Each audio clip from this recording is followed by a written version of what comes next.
Алматы қаласы Наурызбай ауданындағы нөмірі 214-ші жалпы білім беретін келешек мектебінде жас таланттарға арналған жаңа студия ашылды. Адал өнер деп аталатын бұл сынып болашақ актерлердің шығармашылық әлемге алғашқы қадамы.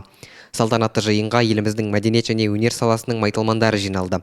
Актерлер, режиссерлер және ұстаздар қауымы жас буынға рухани демеу көрсетіп, өнер жолындағы тәжірибелерімен бөлісті.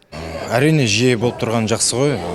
Кез келген оқушы өнер жолына барғысы келсе, осындай келген қонақтар арқылы өзіне керекті сұрақтың жауабын алады деп ойлаймын. Сондықтан мен кез келген жерде айтам, мектепке қонаққа шақырса мен міндетті түрде барамын деп.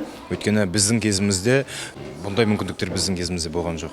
Қызыл лента қиылған соң көрермендерге оқушылардың шағын сахналық қойылымдары мен би өнері ұсынылды. Жас актерлер өздерінің алғашқы қадамдарын сеніммен бастады.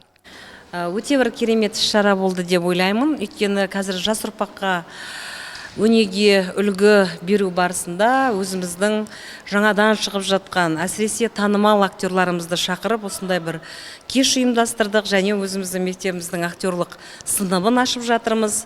Болашақта осы өткізген іс-шарамыздың пайдасы тиіп, осы мамандыққа қызығып жүрген біздің оқушыларымыз өте бір керемет нәтиже көрсетеді деген ойдамын. Адал өнер студиясы балалардың ішкі таланты мен сахна мәдениетін дамытатын жаңа алаң. Мұнда олар еркін сөйлеуді, сахнада өзін ұстауды және топпен жұмыс істеуді үйренеді. Әбдірахман Қайрат, Сабира Якуб, Ерсұлтан Тоқан, Мерлік Қайсарқызы, Ұрпақ үні медиа, Аптажүр 74.